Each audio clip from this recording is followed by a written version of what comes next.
बातें करते हम खेतों की और उसके रखवाली की, बाग बगीचा फल फूलों और फसलों की हरियाली की।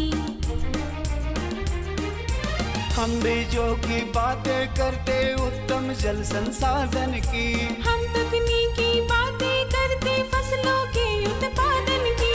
हर किसान का सपना सच हो जीवन सुखद बनाने को, गाँव-गाँव के हर आंगन का प्यारा सा ये दर्शन। कृषि दर्शन, कृषि दर्शन, कृषि दर्शन, कृषि दर्शन, कृषि दर्शन, कृषि दर्शन, कृषि दर्शन, कृषि दर्शन। नमस्कार किसान भाइयों, मैं शशिकला स्वागत करती हूँ आपके अपने कार्यक्रम कृषि दर्शन में। किसान भाइयों, जैसा कि आपको मालूम है कि हमारा ये कार्यक्रम आपके लिए होता है और आपके लिए हम हर बार नई नई जानकारियाँ लेकर आते हैं ताकि आपको नई नई जानकारियों से हम रूबरू करा सके। आज का हमारा विषय है लाह की खेती से लाभ और उसका मूल्य संवर्धन। लेकिन उससे पहले आइए देखते हैं कृषि समाचार। नमस्कार, कृषि समाचार में आपका स्वागत है। मैं हूं शशि। आइए देखते हैं आज कृषि समाचार में क्या है खास। अब त्वरित पशु चिकित्सा के लिए एम्बुलेंस की सुविधा होगी उपलब्ध। केंद्र सरकार द्वारा पैक्स को बहुउद्देशीय बनाने की है योजना। सरसों के बेहतर उत्पादन के लिए लगाएं उन्नत प्रभेद बिरसा भाभा मस्टर्ड 1। अब समाचार विस्तार से। राज्य के पशुओं को तुरंत इलाज की सुविधा मिल सके, इसके लिए राज्य सरकार ने 236 एम्बुलेंस उपलब्ध कराने की योजना तैयार की है। ताजा सर्वे के अनुसार राज्य में 2 करोड़ 36 लाख पशु हैं। इसमें प्रति 1 लाख पशु पर एक एम्बुलेंस रखा जाएगा। एम्बुलेंस के माध्यम से पारा पशु चिकित्सक बीमार पशुओं के इलाज के लिए पशुपालकों के घर तक जाएंगे। इन्हें बुलाने के लिए पशुपालकों को टोल फ्री नंबर दिया जाएगा। केंद्र सरकार ने पैक्स को बहुउद्देशीय स्वरूप प्रदान करने की योजना बनाई है। पैक्स को विपणन गोदामों, गोबर गैस बनाने, बिजली बिल संग्रह, गैस वितरण एजेंसियों के लिए सुविधा, नल से जल योजना जैसी कई सुविधाओं के साथ बहुउद्देशीय बनाया जाएगा। इसके अलावे केंद्र सरकार बीज संवर्धन और विपणन के साथ साथ जैविक उत्पादों के प्रमाणीकरण के लिए एक बहुराज्य सहकारी समिति बनाने की भी योजना बना रही है।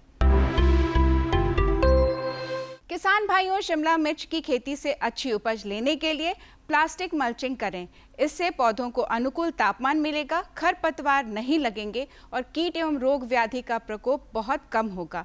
इसके अलावे पौधों में जब फल लग जाए तो पौधों का सहारा देने की व्यवस्था करें। अगर आप जाड़े में इसकी खेती कर रहे हैं और अगर आप तो प्लास्टिक ब्लैक पॉलीथीन मल्च आप आराम से कर सकते हैं, कहीं कोई दिक्कत नहीं है। कि जाड़े में थोड़ा वार्म अप होगा तो कोई उससे दिक्कत नहीं है, बल्कि प्लास्टिक मल्च से बिल्कुल साफ़ सुथरा बना रहेगा। और एक चीज़ और ध्यान दें कि चूँकि अगर पौधे में बहुत बड़े बड़े और ज़्यादा फल लग रहे हैं तो इसे स्टेकिंग की ज़रूरत पड़ेगी। तो मल्च लगाने के बाद भी बीच बीच में खूंटा गाड़ के उसे रस्सी और तार की मदद से अगर आप सहारा दे देते हैं तो ये ज़्यादा उपयोगी होगा। और जहाँ तक पॉली हाउस की बात है, उसमें तो हम लोग सहारा देने के लिए उसमें व्यवस्था ऑलरेडी दिया रहता है, वो तो स्टेकिंग की ज़रूरत वहाँ पड़ती ही है।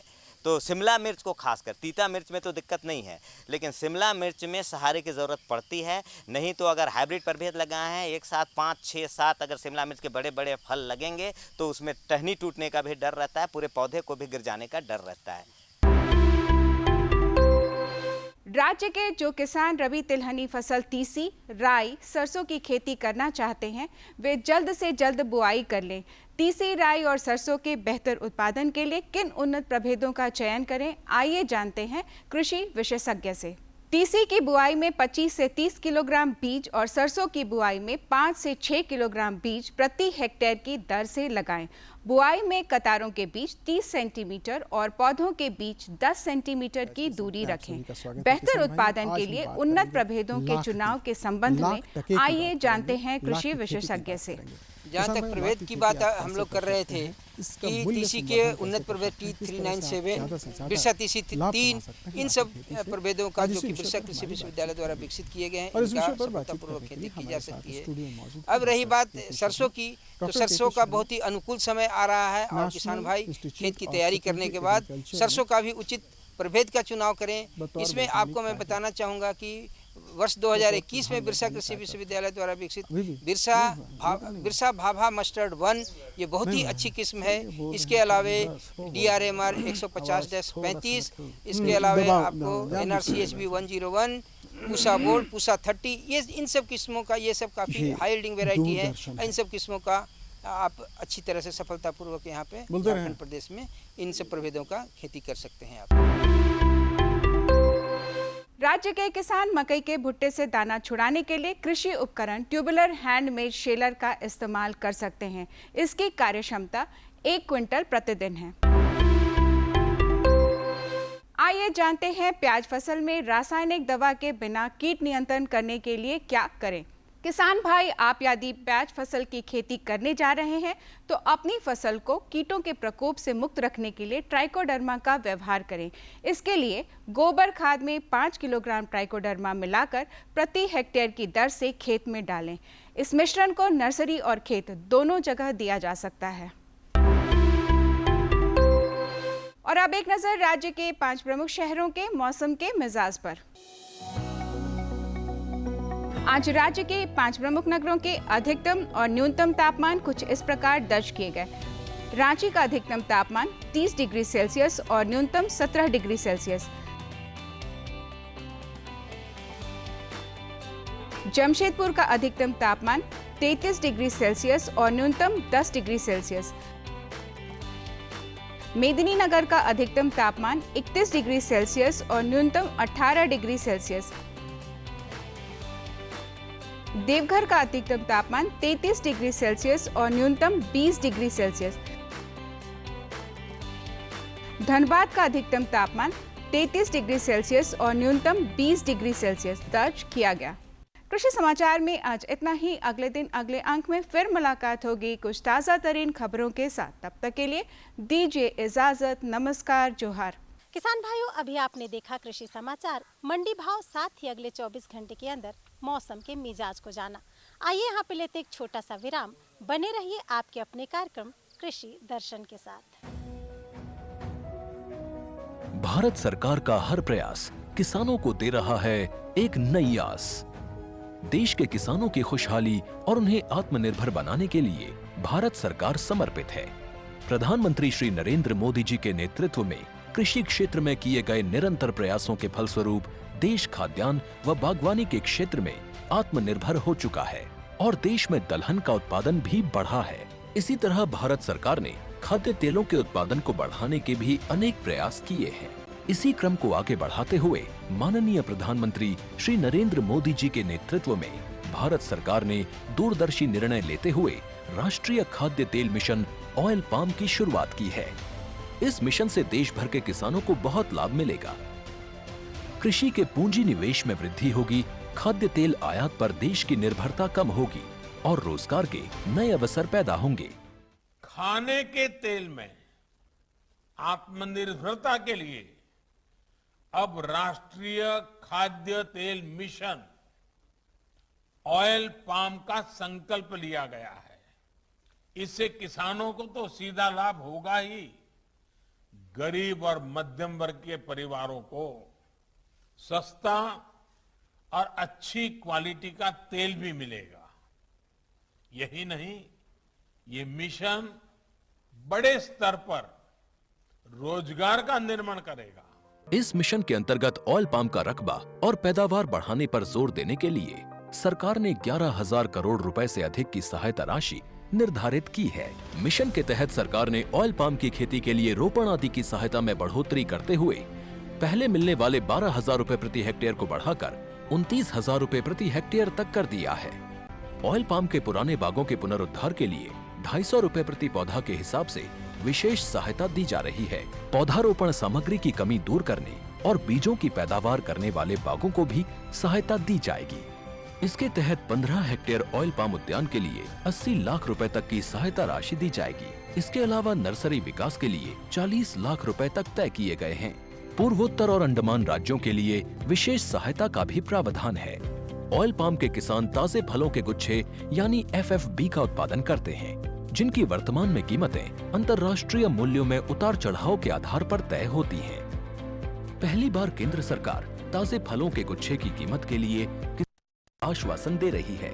ये व्यवहार्यता मूल्य यानी वीपी कहलाएगा, यानी किसानों को कोई घाटा नहीं होने दिया जाएगा। व्यवहार्यता मूल्य वीपी तय करने की शुरुआत 1 नवंबर से होगी और अगले वर्ष 31 अक्टूबर तक जारी रहेगी।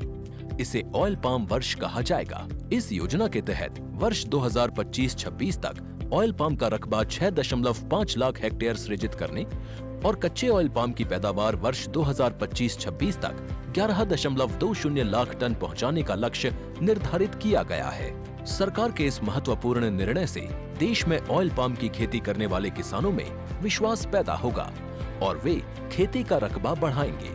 इस तरह पाम ऑयल का उत्पादन भी बढ़ेगा, जिससे किसानों की आय बढ़ेगी और ग्रामीण अर्थव्यवस्था भी सुदृढ़ होगी। किसान भाइयों, लाह की अगर हम बात करें तो विश्व में हमारा झारखंड सबसे पहले स्थान में आता है और लाह की उत्पादन करके हमारे किसान काफ़ी लाभ कमा रहे हैं। किसान भाइयों, जब जब हम लाह की बात करते हैं तो हमारे भारतीय महिलाओं के हाथों में चूड़ियाँ खन खन करती है। जी हाँ, कोई भी शुभ कार्य हो, लाह की चूड़ियों को शुभ माना गया है।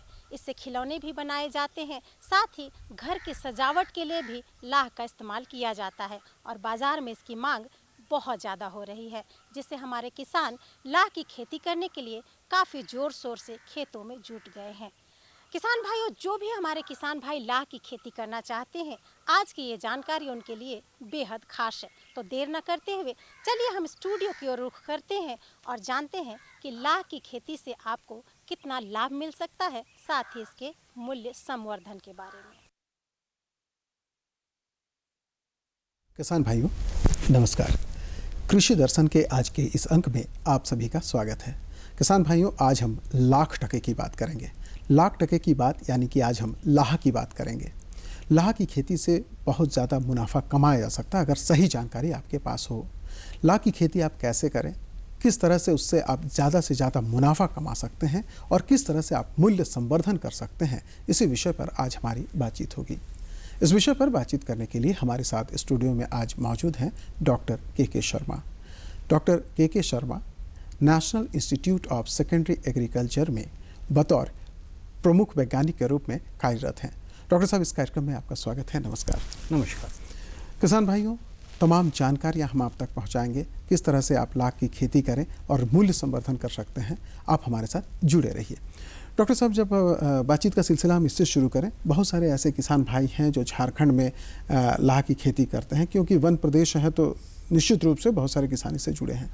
बावजूद इसके हम बातचीत की शुरुआत इससे करना चाहेंगे, जो किसान इससे जुड़ना चाहते हैं किस तरह से लाह की खेती करें ताकि उनको लाभ मिले, या कैसे शुरू करें वो लाह की खेती। जैसा कि सब किसान भाई जानते हैं, लाह की खेती शुरू करने के लिए उन्हें 2 चीज़ों की आवश्यकता होती है। पहला है लाख कीट, यानी जिसको हम बिहन लाख बोलते हैं, और दूसरा है लाख का कीड़ा, चूँकि वृक्षों का रस चूसकर बड़ा होता है, जिन्हें हम पोषक वृक्षों के नाम से जानते हैं। तो वो पोषक वृक्ष होने चाहिए आपके पास, और साथ में बिहन लाख होना चाहिए।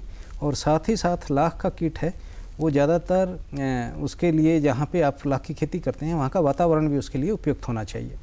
हम सभी जानते हैं कि झारखंड और उसके आसपास के प्रदेशों का जो वातावरण है वो लाख की खेती के लिए बहुत उपयुक्त है, और यहाँ बहुतायत में पोषक वृक्ष भी पाए जाते हैं और लाख के कीट भी पाए जाते हैं। किसान भाइयों की जानकारी के लिए मैं बताना चाहूँगा कि पूरे विश्व में 101 तरह के लाख कीट होते हैं।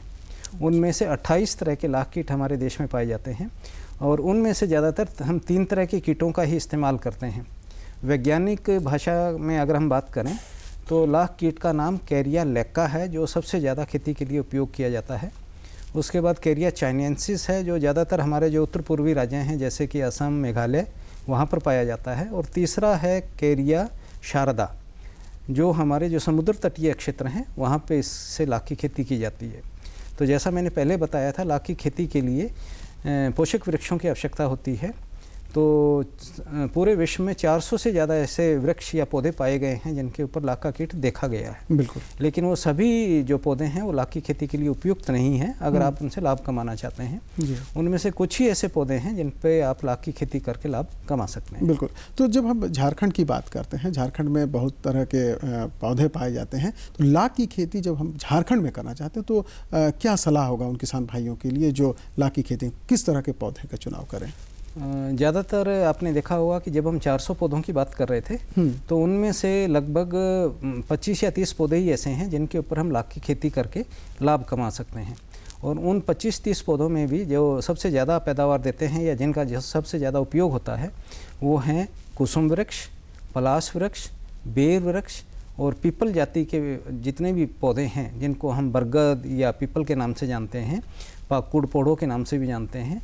तो इस तरह के जितने पौधे हैं, साथ ही साथ एक और अन्य पौधा है जिसको हम सीरीस यानी रेन ट्री के नाम से जानते हैं। और हमारे संस्थान द्वारा अभी एक नए पौधे की खोज की गई है जो छोटा पौधा होता है जिसको हम सेमी लता कहते हैं। ये 8 या 10 पौधे ऐसे हैं जिनके ऊपर आप लाख की खेती करके बहुत अच्छी कमाई कर सकते हैं। बिल्कुल। आपने यहाँ जो मुख्य है जैसे बेर है, कुसुम, इसके अलावा सेमिया लता की बात की, तो जब हम सेमिया लता की बात करते हैं तो क्या इसे जब हम मिश्रित खेती के साथ क्या हम सेमिया लता से लाख और दूसरी खेती भी कर सकते हैं, क्योंकि आज हम लाभ कमाने की बात कर रहे हैं किसानों के लिए। आपने बहुत अच्छा प्रश्न किया है। तो सेमी लता का पौधा जैसा हम किसान भाइयों को बताना चाहेंगे कि एक छोटा पौधा है, झाड़ीदार पौधा जिसको हम कहते हैं, और ये उन किसान भाइयों के लिए भी लाभदायक है जिनके पास ज़मीन है लेकिन लाख पोषक वृक्ष नहीं है। अगर पोषक वृक्ष नहीं है उनको लगाकर आप लाख की खेती करना चाहेंगे तो आपको कई सालों तक इंतज़ार करना होगा। लेकिन सेमी लता का पौधा अगर आप इस्तेमाल करना चाहेंगे तो 1 साल बाद आप उसके ऊपर लाख की खेती शुरू कर सकते हैं। और इसका सबसे बड़ा फ़ायदा ये है कि ज़मीन पर ही, क्योंकि पौधा छोटा है तो आपको वृक्ष पर चढ़ने की भी आवश्यकता नहीं है। महिलाएं भी इसके ऊपर लाख की खेती बड़ी आसानी से कर सकती हैं। साथ ही साथ इसकी जो उत्पादकता है वो भी बहुत अच्छी है। 1 हेक्टेयर में लगभग 8000 पौधे लगाए जा सकते हैं। और एक पौधे से अगर आपको यूँ मान के चलिए कि अगर 250 ग्राम भी मिलता है तो भी आपको लगभग 12 क्विंटल लाख उससे पैदा की जा सकती है। और आज के समय में लाख की कीमत 400 से 500 रुपये प्रति किलो है। तो 1 हेक्टेयर से आप 5 से 6 लाख रुपए की आमदनी ले सकते हैं। उसमें से अगर आप खर्चा निकाल भी देते हैं 1.5 से 2 लाख रुपए का, तो भी आपके पास 3.5 से 4 लाख रुपए का शुद्ध मुनाफा होता है। जहाँ तक मिश्रित खेती की बात है उसके लिए भी ये पौधा बहुत उपयुक्त है। जो किसान भाई कृषि कार्य में जुड़े हुए हैं और जिनके पास लाख के पोषक वृक्ष नहीं है वो अपनी खेती के साथ साथ लाख की खेती भी कर सकते हैं। उसके लिए आप सेमी लता को 2 कतारों में लगाएंगे और 2 कतारों के बीच में लगभग 2.5 से 3 मीटर का फासला रखेंगे। तो उसके बाद जो बीच की जगह है उसके ऊपर आप चाहें तो सब्जी लगा सकते हैं, दूसरी अन्य फसलें लगा सकते हैं। इससे फ़ायदा क्या होगा कि सबसे पहले तो ये है कि ये दलहन जाति का पौधा है और जो वातावरण में नत्रजन होता है उसको ये एकत्रित करके ज़मीन में छोड़ता है, तो भूमि उपजाऊ होती है। साथ ही साथ क्योंकि लाख की खेती से मुनाफा बहुत ज़्यादा होता है, अगर आप मिश्रित खेती करते हैं तो उसी ज़मीन के टुकड़े से 20% अतिरिक्त आमदनी ले सकते हैं अगर आप लाख की खेती भी उसके साथ मिला के करेंगे। बिल्कुल। जब हम डॉक्टर साहब सेमिया लता के पौधे की बात करते हैं, बहुत सारे लाभ भी हैं। किसान भाई अगर इसे प्राप्त करना चाहें तो कैसे प्राप्त करें, या इसे लगाया भी जा सकता है, किस तरह से इसे प्रोक्योर कर सकते हैं किसान भाई? दोनों ही बातें हैं। उसके लिए हमारे संस्थान से संपर्क अगर वो करते हैं समय से तो उनको पौधा बनाकर हम भी दे सकते हैं। और जो किसान भाई थोड़े से जागरूक हैं उनको हम नर्सरी बनाने का तरीका भी बता सकते हैं। अगर बीज उपलब्ध हैं तो वो नर्सरी अपने ही खेत में ही बनाकर उस पौधे को तैयार कर सकते हैं। बिल्कुल। तो कितने बार एक साल में, जब हम लाख की खेती की बात करते हैं, तो एक साल में कितने बार हम लाह के बीहन चढ़ा सकते हैं और उससे किस प्राप्त कर सकते हैं लाह? कितने बार ये संभव हो सकता है? जैसा किसान भाई जो खेती से जुड़े हुए वो जानते हैं कि लाह है 2 तरह का होता है। एक को हम रंगीनी बोलते हैं और दूसरे को कुसमी लाह बोलते हैं। तो दोनों ही जो लाह के कीट हैं वो 2-2 फसलें देते हैं साल भर के अंदर। फ़र्क सिर्फ इतना है कि जो कुसमी लाख होती है उसकी दोनों फसलें लगभग एक समय लेती हैं 6-6 महीने का, लेकिन जो रंगीनी फसल है वो साल में 2 फसल देती है, लेकिन एक फसल 4 महीने की होती है और एक 8 महीने की होती है। और जहाँ तक उत्पादकता और गुणवत्ता की बात है वो कुसमी लाख की उत्पादकता भी अधिक होती है और उसकी गुणवत्ता भी रंगीनी के मुकाबले में ज़्यादा अच्छी होती है। इसी वजह से कुसमी लाख का मूल्य बाज़ार में आपको रंगीनी लाख के मुकाबले ज़्यादा अच्छा मिलता है। तो क्या कुसमी और रंगीनी लाख की जो खेती होती है तो हर तरह के पौधे में यह संभव है, जैसा जो झारखंड में उपलब्ध है? नहीं, जैसा मैंने पहले बताया था कि सभी पौधे लाख की खेती के लिए उपयुक्त नहीं हैं। रंगीनी कुसमी के लिए भी अगर आप सोचेंगे बिल्कुल, हाँ। तो जो कुसुम है वो सिर्फ कुसमी, ये तो नाम से ही स्पष्ट कुसुम है, से आपको पता चलेगा। हाँ। और पलाश के ऊपर आप सिर्फ रंगीनी लाख की खेती कर सकते हैं। बेर ऐसा पौधा है जिसके ऊपर रंगीनी और कुसमी दोनों की खेती की जा सकती है। बिल्कुल। लेकिन अगर आप कुसमी लाख की खेती करेंगे बेर के ऊपर तो आपको ज़्यादा मुनाफा होगा, क्योंकि पैदावार ज़्यादा होगी और उसके पैसे भी आपको ज़्यादा मिलेंगे।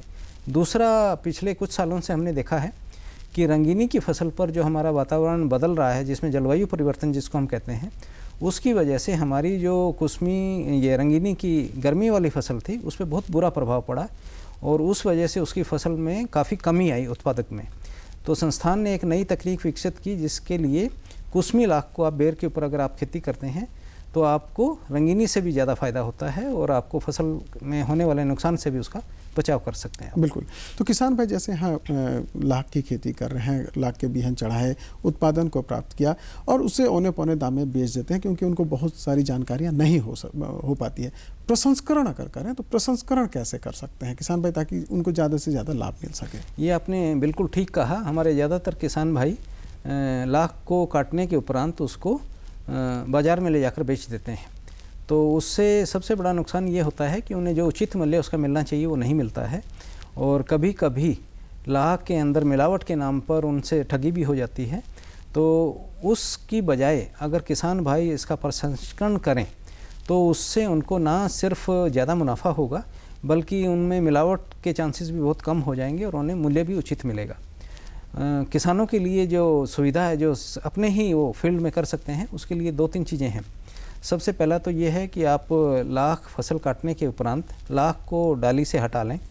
हटाने के बाद जो लाख आती है उसको आप पहले दलना होता है, दलने के बाद उसको धोना होता है, धोने के बाद आपको उसको सुखाएंगे और सुखाने के बाद फिर उसको आपको वर्गीकरण करना होता है। बिल्कुल। तो अच्छा वर्गीकरण करने के बाद धोने के बाद उसका जो उत्पादन है वो लगभग आपको 60 से 70% मिलेगा जो रॉ लैक था उसके मुकाबले में, लेकिन जो आपको उसका मूल्य मिलेगा वो दुगने से भी ज़्यादा हो जाएगा। तो इससे फ़ायदा ये होगा कि एक तो आपको मूल्य अधिक मिलेगा, दूसरा ये होगा कि गांव के अंदर रोज़गार के अवसर पैदा होंगे और जो किसान भाई प्रसंस्करण करेंगे उनको किसानों के लिए या जो नवयुवक हैं जिनके पास रोज़गार नहीं है उनके लिए छोटे छोटे उद्योग के रूप में भी विकसित करके इसे कमाई का साधन बनाया जा सकता है। बिल्कुल। तो ये प्रसंस्करण की तो बात हो गई। जब हम मूल्य संवर्धन की बात करते हैं तो बहुत सारे तरीके हैं, कुछ पारंपरिक जो मूल्य संवर्धन के तरीके हैं। जब हम पारंपरिक के श्रेणी में रखते हैं तो किस तरह से मूल्य संवर्धन किया जा सकता है? मूल्य संवर्धन आपने देखा होगा कि आजकल महिलाएं खास तौर पे लाख की चूड़ी के उद्योग से बहुत बड़े संख्या में जुड़ी हुई हैं और इसका मूल्य भी काफ़ी उन्हें अच्छा मिल रहा है। तो आप लाख से चूड़ियाँ बना सकते हैं। दूसरा ये घर के अंदर लाख से ही वार्निश भी बना सकते हैं। अक्सर आपने देखा होगा कि लकड़ी का फर्नीचर जो बाज़ार में मिलता है उसके ऊपर एक सिंथेटिक पॉलिश भी मिलती है बाज़ार में। उसकी बजाय अगर आप लाख से बनी हुई वार्निश का उपयोग करेंगे तो ना केवल वो उससे अच्छा दिखाई देगा बल्कि किसान अपने ही लेवल पे एक छोटा उद्योग लगाने में भी सक्षम हो पाएंगे। तो तीसरी चीज़ है कि उससे जब लाख का हम प्रसंस्करण करते हैं उससे 2 उत्पाद और मिलते हैं जिनमें एक होता है मोम और दूसरा होता है रंग। तो रंग का आजकल बहुत मांग है विश्व में, क्योंकि हो क्या रहा है कि कृत्रिम रंगों के मुकाबले जो प्राकृतिक रंग हैं उनकी डिमांड बहुत बड़ी है और ख़ास तौर पे क्योंकि लाख से पैदा होने वाला जो रंग है उसका उपयोग खाने की वस्तुओं में भी होता है, कपड़े रंगने में भी होता है और ख़ास तौर पे जो ऊनी और सिल्क है उसके जो कपड़े हैं उसके ऊपर इसका रंग बहुत अच्छा काम करता है। विदेशों में क्योंकि प्राकृतिक रंगों की मांग अधिक है इसलिए लाख से बने हुए रंग की भी काफ़ी डिमांड है और ये लगभग 4 से 5 हज़ार रुपये किलो में अभी बिक रहा है। उसी प्रकार से अगर आप मोम की बात करेंगे तो मोम जो निकलता है वो 1 किलो में से लगभग 40 या 50 ग्राम आपको मोम मिलेगा। लेकिन ये जो मोम होता है उसकी गुणवत्ता जो होती है वो जो शहद की मक्खी जो मोम बनाती है जो सबसे अच्छा माना जाता है लगभग उसके बराबर की है और इसका उपयोग जूता पॉलिश करने में, ऑटोमोबाइल की जो पॉलिश होती है उसके अंदर इस्तेमाल होता है। इसके बहुत उपयोग हैं। तो इसका भी जब आप प्रसंस्करण करेंगे तो ना केवल आपको लाख का बढ़ा हुआ मूल्य मिलेगा बल्कि इससे निकलने वाले जो अन्य उत्पाद हैं मोम और लाख उससे अतिरिक्त आमदनी भी होगी जिससे आपका जो मुनाफा है वो ज़्यादा बढ़ जाएगा। ये मुनाफा का बहुत सारा आयाम दिखाई पड़ता है, तो कोई भी व्यक्तिगत रूप से किसान या ये कुछ समूह बनाकर कैसे कर सकता है, क्योंकि ये निजी तौर पर या व्यक्तिगत तौर पर क्या ये संभव है कि हम इससे ज़्यादा ये सब करके लाभ कमा सकते हैं? हाँ, ये बात आपकी काफ़ी हद तक सही है, क्योंकि हमारे जितने ज़्यादातर लाख के किसान हैं वो छोटे किसान हैं। तो कोई 10 किलो पैदा करता है, कोई 50 किलो पैदा करता है, कोई 1 क्विंटल, उससे ज़्यादा पैदा नहीं करता है औसतन। तो इतने छोटे पैमाने पर हर किसान प्रसंस्करण करे वो संभव नहीं है, लेकिन उसके लिए गांव के स्तर पर ही एक छोटा सा, आप क्या कहेंगे उनको, सहयोग समिति के माध्यम से या एक संगठन बना अगर मान लीजिए पूरे गांव में 100 किसान हैं, सभी मिलकर एक जगह पे अगर उसका प्रसंस्करण करते हैं, एक उद्योग वहाँ पे स्थापित कर लेते हैं, उसमें 4 या 5 लोगों को रोज़गार भी मिलेगा, जिस व्यक्ति का वो उद्योग है उसे भी मुनाफा होगा, और किसान भाई जिनको ये मजबूरी में बाज़ार में बिचौलियों के माध्यम से बेचना पड़ता है, उससे भी उनकी समस्या का छुटकारा होगा और उन्हें अतिरिक्त लाभ भी होगा। बिल्कुल, और जो पारंपरिक ढंग से काम कर रहे हैं वो तो कभी भी चूड़ी वगैरह बना रहे हैं, लेकिन आजकल कुछ आधुनिक तकनीकों का विकास हुआ है जिससे जो लाह की मांग भी बढ़ी है। कुछ और भी कुछ तरीके हो सकते हैं जिससे मूल्य संवर्धन हो रहा है, या मांग बढ़ी है जिसके कारण जैसे दवाई वगैरह के लिए भी इस्तेमाल होने लगा है, क्या हो सकता है? लाख को हम बोलते हैं लाख के लाखों उपयोग, कोई ऐसा मतलब फील्ड नहीं है जहाँ पे लाख का उपयोग ना होता हो। चाहे वो इलेक्ट्रिक इंडस्ट्री है, वहाँ पे इंसुलेटर के रूप में काम करता है, या गोंद वाली इंडस्ट्री है, वहाँ पे ये गोंद के रूप में इस्तेमाल होता है। और क्योंकि लाख है जिसको हम बायोडिग्रेडेबल और नॉन टॉक्सिक, यानी आप इसको खा सकते हैं, उसका नुकसान नहीं होगा, इस वजह से इसका उपयोग खाद्य पदार्थों में भी होता है, दवा उद्योग में भी होता है, और बहुत से अन्य फील्ड हैं जिसके अंदर इसका उपयोग किया जाता है। लेकिन उनमें से जो 3 मुख्य क्षेत्र हैं जहाँ पे इसका उपयोग सबसे ज़्यादा होता है, वो है एक दवा उद्योग, दूसरा है इसका प्रसाधन उद्योग, और तीसरा है इसका खाद्य उद्योग। तो खाद्य उद्योग में खास तौर पे आपने देखा होगा कि आजकल बाज़ार में सब्जियां और फल मिलते हैं, वो किसी ना किसी तरीके से के ऊपर पॉलिश की हुई होती है। तो ज़्यादातर जो फल और सब्जियां हैं उनके ऊपर कृत्रिम मोम जो होता है उसकी पॉलिश होती है, वो हमारे स्वास्थ्य के लिए हानिकारक है। और लेकिन उसकी बजाय हमारे संस्थान द्वारा एक ऐसे सूत्रण का विकास किया गया है जो लाख आधारित है। बिल्कुल, और लाख आधारित सूत्रण अगर आप फल सब्जियों पर इस्तेमाल करते हैं तो ना केवल वो देखने में अच्छा लगेगा, उसका लाभ भी मिलेगा। बिल्कुल, किसान भाइयों, लाख तरीके से उपयोग किया जा सकता है। आप भी मूल्य संवर्धन कर सकते हैं, प्रसंस्करण कर सकते हैं, लाभ कमा सकते हैं। आप निश्चित रूप से लाभ कमाइए। डॉक्टर साहब, आप हमारे कार्यक्रम में इसके लिए आपका बहुत बहुत धन्यवाद। किसान भाइयों, आपसे भी चाहेंगे इजाज़त। नमस्कार।